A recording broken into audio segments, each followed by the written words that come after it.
This is the Kuretake Zig Writer, and it probably is my favorite marker. It's the one that I always have one with me, and it truly is double the pleasure, double the fun, double the creativity all in one.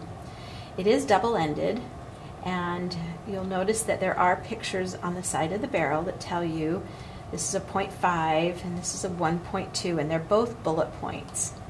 The fine end of the marker is denoted by these grooves in the barrel, which is just a great way to be able to pick up a pen quickly, feel those or see those, and then open up to that end of the marker.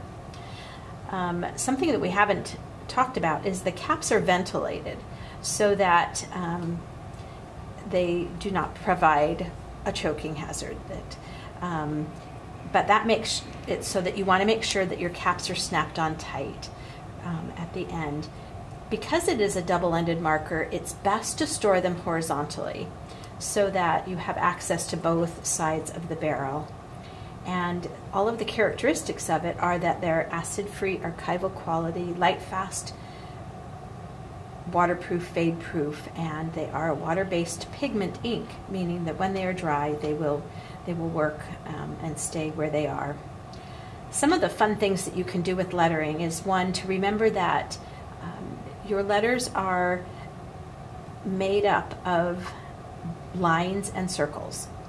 And so if we are going to write, we're going to write with the fine end of the marker first here.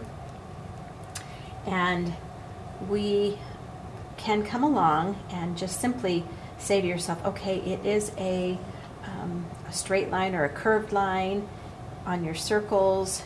You'll come around and really have a lot of fun just playing with them. Now, lettering, this is sans serif at the moment, but adding a serif onto the end of it, a perfect serif to make with the writer, is you'll flip over to the large end of the writer, and then you're going to just simply take it and push and pull at the beginning and ending of every letter.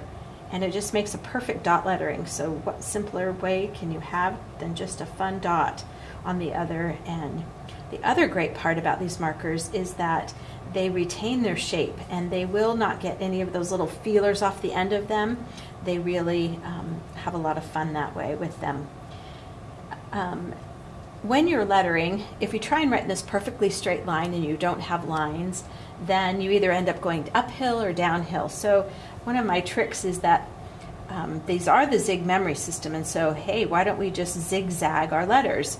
So you do your first letter, and then you come about a half step down, come up, down, and then it makes it a lot of fun. So again, we can do a different type of letter ending with this. We can come back and just do a straight line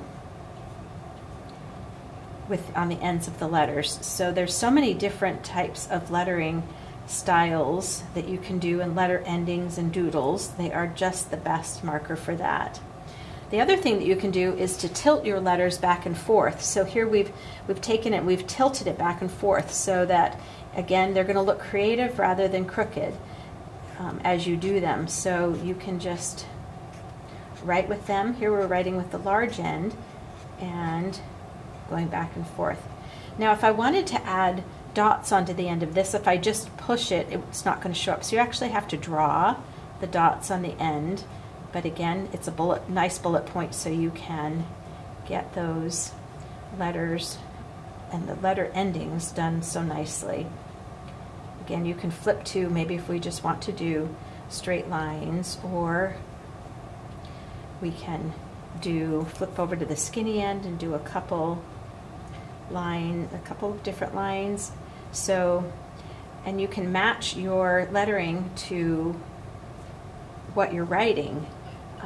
We could do hearts. If it were around Valentine's Day, we can put hearts on the ends of our letters. We could do little asterisks that look like snowflakes. So there's a lot of different letter endings that you can do and be able to have a lot of fun. Then the other thing that they're wonderful for is, again, borders.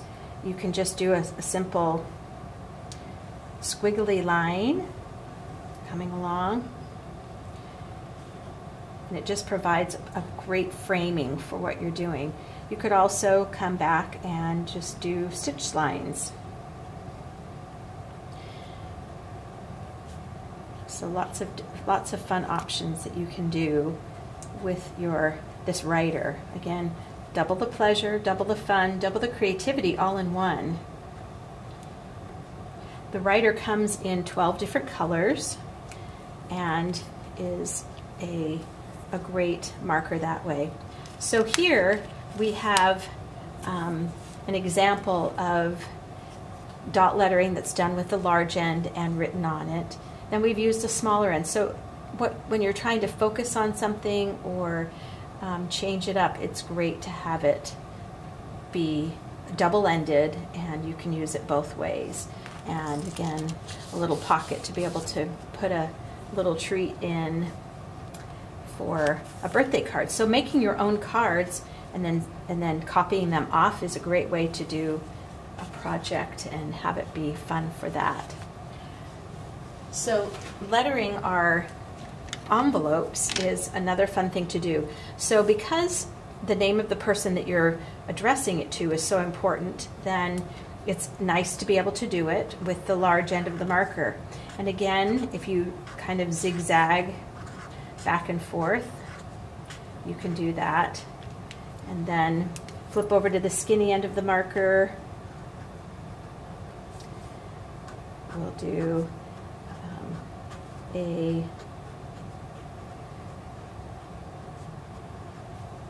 anywhere place. But as we do that, and then we could come back and do some fun things that way as far as doodles that we can do. I always like to make some designs around the outside of the envelope. So a fun one is just to come and make clouds. And again, you're just being creative. And you can add some doodles. These are the best doodle markers. And because you can flip around back and forth between the two ends, it's nice. You just have access to both a large bullet point and a small bullet point all in one marker. The other fun thing that it's fun to do is to add your cursive with your printing.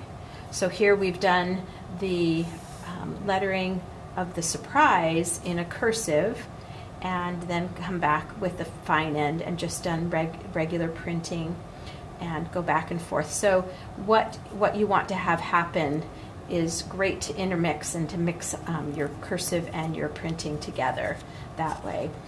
So here we've got some examples of some printing that you can do, and your cursive that you can do. This one is obviously cursive, and again, you can do it with the fine end, or you can just come along and practice with the large end of the marker also. A fun thing to do as you're trying to learn a cursive is to put a piece of tracing paper over the top of it and actually trace over the top. And it just gives you the feel for what you are, what you're doing, and it kind of gives you that memory, your muscle memory and such like that. So those are fun. Another fun thing to do with your markers is to create little signs for if you're doing a party and you want to mark all. These are all different types of cookies. Don't they look delicious? So again, as you look at it, I would hope that your eye would be trained, that you could then realize if you see something that you would like to copy or to do, that you go, oh, this is a thick line, it's a mono line, but so it must have been done with the large end of the writer. And then this is a fine thickness of a marker or thickness of a line, so it was done with the fine end of the writer. And again, even when you're doing your cursive and such like that, it's nice to be able to go up and down, and then that way, again, it's going to look creative rather than crooked. So you can have fun with it that way. Then, another thing that's fun to do is, again, writing with the the large end of the writer. Here we've got a sign about gifts and cards for a wedding reception or a birthday celebration. And so we're going to take and do our lettering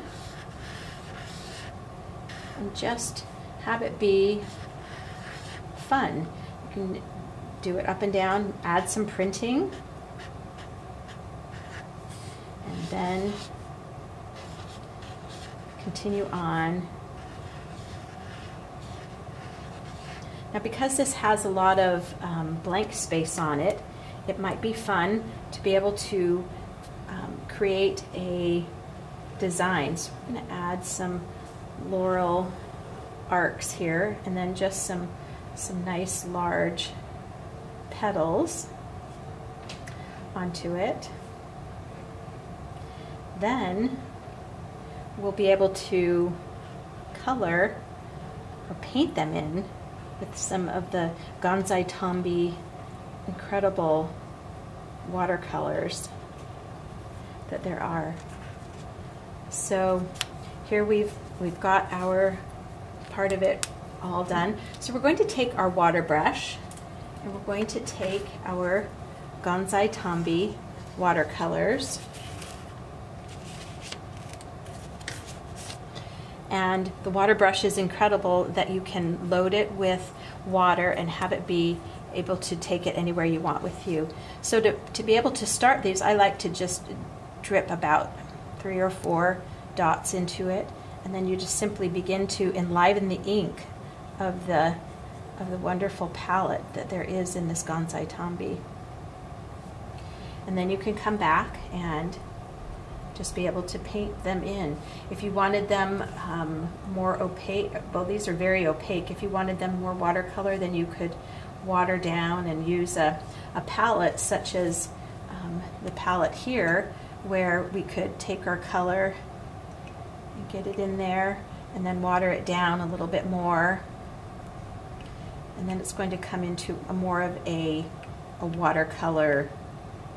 You'll be able to see how it's a little bit lighter that way. So whatever look you're going for, it's a great opportunity to do that way.